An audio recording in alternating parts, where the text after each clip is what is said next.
Hi, everybody. This is Iram, and today we have a celebrity with us. I call him a celebrity because he has such a vast knowledge on skincare, on so many things. So, welcome, Mr. Ahmed. Hi, how are you guys? Thank you so much. I'm honored you're here. So, today, Amir Saab, we would like you to tell us about microneedling. Sure. ठीक है, हमारे पास इतनी curies आ रही हैं clients की और उनकी जो मिसकंसेप्शंस होते हैं माइक्रो नीडलिंग को लेकर और माइक्रो नीडलिंग किसके लिए होती है, उसके क्या फ़ायदे हैं, उसके क्या मतलब बेनिफिट्स ये है फॉर श्योर। तो हम फिर उसके ऊपर थोड़ी बात करेंगे। Acha. Chane, you obviously know me a lot, but for the people who doesn't know me much, my name is Amir Bukhari, and I have globally worked with huge brands like Guerlain and La Prairie and whatnot.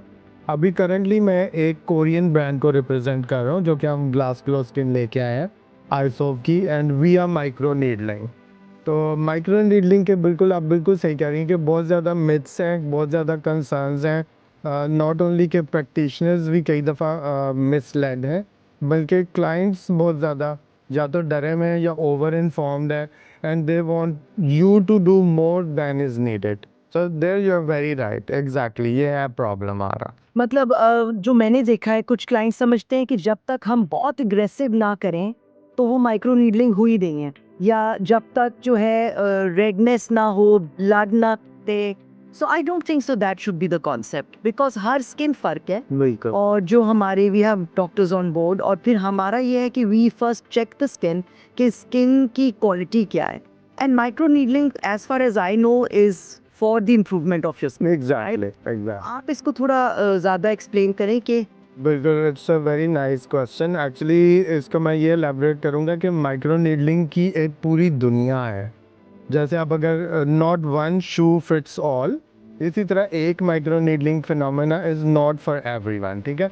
Micro needling में blood निकलना चाहिए, नहीं निकलना चाहिए, redness होनी चाहिए, नहीं होनी चाहिए, कितना डीप जाना चाहिए, इट्स एवरीबडी इज़ डिफरेंट। देखें, अगर आप लाइक हम बूस्टर ऐड करना चाह रहे हैं, ठीक है? हम चाह रहे हैं कि स्किन के अंदर ऐसी चीज़ें चेंजेस लेके आएँ या वो न्यूट्रिशंस या वो ingredients which they are deprived of because of may be the environment, may be because of the food intake, और जो पहले कोई बीमारी हुई जो ख़त्म होगी जिसकी वजह से उनके अंदर किसी ख़ास इंग्रेडिएंट की डेप्रिवेशन हो गई, ठीक है? या आपके अंदर विद एज ग्रोथ हार्मोन्स लोगों के अंदर ख़त्म हो जाता है, राइट? तो अगर आप उनके अंदर एपिडर्मल ग्रोथ फैक्टर्स का क्या मतलब है, जो स्किन को ग्रो करें, न्यू करें, स्किन को रिन्यू करें, आपकी रीजनरेशन हो, ठीक है? उसके लिए स्किन के ग्रोथ फैक्टर्स चाहिए जिनको हम कहते हैं epidermal growth factors, EGF in a short form, right? अगर आप इस तरह की चीज़ें स्किन के अंदर डालना चाह रहे हैं, जस्ट टेल मी, अगर आपके स्किन में से द ब्लड इज़ oozing, ठीक है? अगर एक पाइपलाइन ब्लॉक हो गया और उसमें से पानी निकल रहा है, आप उसमें बाकी चीज़ें कैसे डालेंगे? So if the blood is on your skin, how could you put the beautiful boosters with multivitamins, epidermal growth factors, antioxidants, niacinamide, tranexamic acid, whatever you wanna put, वो आप उसके अंदर कैसे डालेंगे? उसके लिए you need to have a clean channel. ये है इसमें, ठीक है? मतलब अगर ब्लड निकलता भी है, फॉर ऑब्वियसली कुछ लोगों की स्किन थिन होती है, बिल्कुल, उनका निकलता है, but you have to clean it direct, exactly. Then start the next. बिल्कुल, चाहे देखें, अगर आप ब्लड की इसमें निकल रहा है, अगर आप पीआरपी करना चाह रहे हैं, बाय ऑल मीन्स आप जितना मर्ज़ी डीप जाएँगे, उसमें ब्लड भी निकलेगा, क्योंकि उसमें आप उस इंसान का अपना ही प्लाज़्मा उसके अंदर लगा रहे हैं। तो वो प्लाज़्मा फ्रेंडली, वो उस ब्लड को अपने ही इंग्रेडिएंट को अंडरस्टैंड करेगा and it would take it in. तो यही बताया जा रहा है कि अगर आप एक ही पेशेंट है, आपने पिछली दफ़ा उसकी पीआरपी किया, उसका ब्लड निकला है और वो आपके पास आया, अब आप सोच रहे हैं कि इसको वो इंग्रेडिएंट्स दिए जाएँ जो इसकी स्किन में मिसिंग है।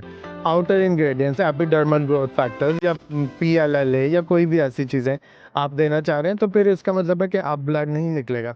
सो customer must not be the one telling you, you know, we know better, right?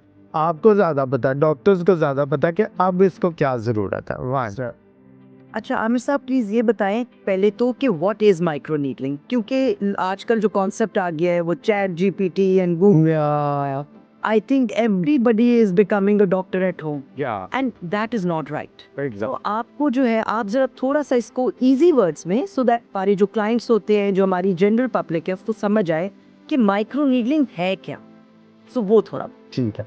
अच्छा देखिए, as the name suggest, micro means बहुत छोटी, मिनिस्क्यूलर नीडल्स, यानी कि वो नीडल जो आपका खून ना निकाले या आपको डैमेज ना करे।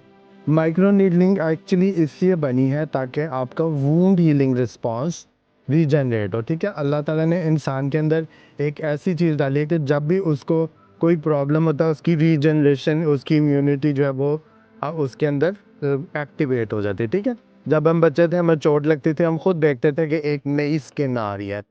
ठीक है, वो कवर है स्कैब के साथ, और जब वो नई स्किन आती थी तो वो ज़्यादा स्मूथ, ज़्यादा चमकदार होती थी। ठीक है, लेकिन उसमें एक थोड़ा सा ये प्रॉब्लम होता था कि वो बाकी स्किन के साथ मैच नहीं करती थी।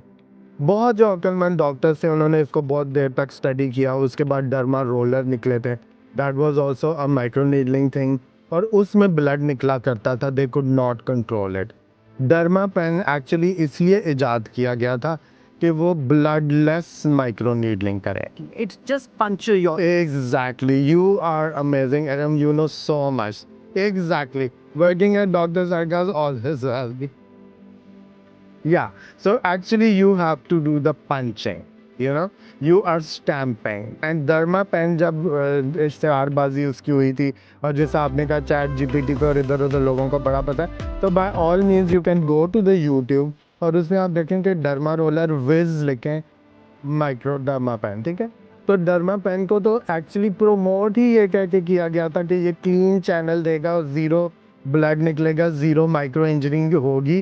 तो इसका मतलब ये है कि आपकी स्किन तो बिल्कुल नहीं बनेगी लेकिन डैमेज ज़ीरो होगा।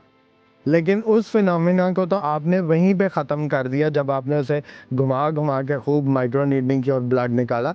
Other than PRP, if you are doing PRP, by all means whatever you want to do you can do. We can go to any extend उसको या पंचर एग्जैक्टली, वो क्योंकि देखें आपने, अब ये भी फ़र्क है ना कि आपने स्कार टिश्यू ब्रेक करना है। ठीक है, तो फिर तो आप इसी तरह करेंगे, आपको तो डैमेज, हाँ एग्रेसिव आपने, क्योंकि आपने उसको डैमेज, पुराने डैमेज को ख़त्म करने के लिए एक नया यूनिफॉर्म डैमेज आप दे रहे हैं। So we clear this. Yeah. So जो हम अभी बात कर रहे हैं उसमें आप ये ना समझिएगा कि आप कहीं माइक्रो नीडलिंग कराने जा रहे हैं और आपका ब्लड निकल आया तो आप बोले जी ये गलत कर दिया है। एक्चुअली पीआरपी में आपका ब्लड निकल सकता है, पीआरपी डीपली जा सकती है, उसकी पंक्चर आप डीप कर सकते हैं। बट अगर आप कोई सा भी एम्प्यूल यूज़ करें, कोई भी आप अपना ऐसी स्किन बूस्टर यूज़ करें, उसके लिए अगर ब्लड गलती से निकल भी आता है, विद स्किन थिन है, तो you have to clean it and then start.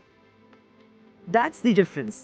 या अच्छा, इसमें ये भी होता है कि कई दफ़ा ब्लड थिनर्स यूज़ करने के लिए की वजह से भी, जैसा ब्लड प्रेशर के पेशेंट्स हैं या फिर डिस्पिन बहुत ज़्यादा ले रहे हैं। ठीक है, जैसा कोविड के बाद सबको कहा गया कि आप एस्पिरिन के ऊपर आ जाएं कि ब्लड थिनिंग होनी चाहिए थोड़ी सी, तो इस तरह के लोग अगर आपके पास पहले आते हैं तो डॉक्टर्स को पता ही होता है, वो उन्हें बता देते हैं कि आपने कुछ दिन के लिए ये आपने स्टॉप कर देना है। लेकिन मसला ये है कि पेशेंट सुनते भी नहीं है ना, आपने जो भी बताया वो समझते हैं कि नहीं नहीं हमें ज़्यादा पता है, तो वो नहीं भी सुनता, तो ब्लड निकल भी सकता है। लेकिन कहने का मकसद ये है कि don't try to take control in your hand, experts are over there, they know what they are doing। and doctor जरका पे मैंने इतना पहले भी, बहुत पहले भी यहाँ पे मैंने इधर हमारी ट्रेनिंग्स भी होती रही हैं, she is so learned, her staff is so well equipped with everything, they know.